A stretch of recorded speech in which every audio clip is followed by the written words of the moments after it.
हरिओम. आज शुक्रवार 3 एप्रिल 2026.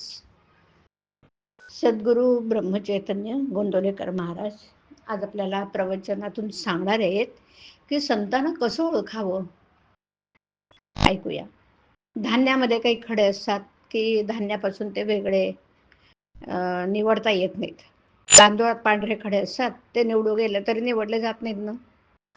त्याप्रमाणे साधू लोक हे आपल्यात असतात.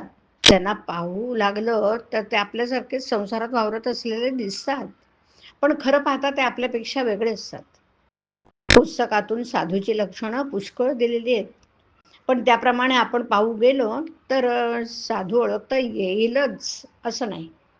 साधूचे एकच अचूक लक्षण मात्र सांगता येईल ते हे की जो सर्व ठिकाणी देवाला पाहू शकतो तो साधू.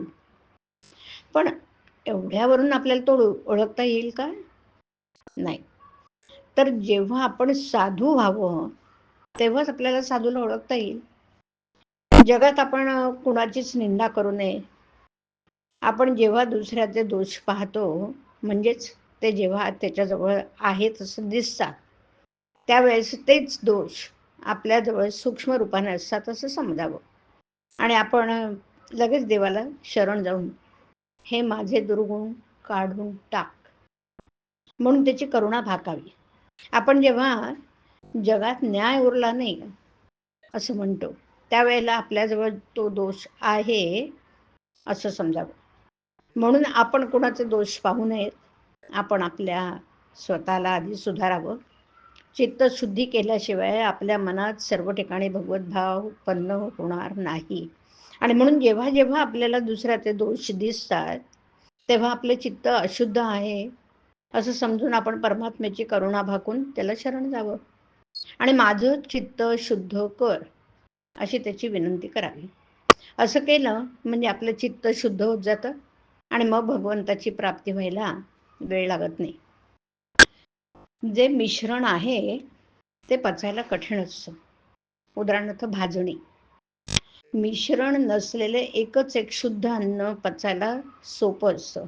हे जसं खरं ना, त्याप्रमाणे आपलं अंतःकरण अगदी शुद्ध असावे म्हणजे ते सर्वांमध्ये लवकर मिसळते.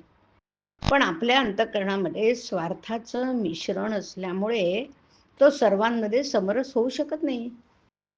शुद्ध अंतःकरणाच्या माणसाचं चालणं हळू, बोलणं मृदू असतं. तो सर्वांना प्रिय होतो. जगातलं आपलं समाधान किंवा असमाधान ज्या वृत्तीने आपण जगाकडे पाहतो त्यावर अवलंबून असतं. माझ्याकरता मी नसून मी लोकांकरता आहे, माझ्याकरता जग नसून मी जगाकरता आहे, ही वृत्ती आपण ठेवावी. सर्व चराचर भगवत रूप जो पाहतो तो साधू. हरिओम. हरिओम तत्सत. हरिओम.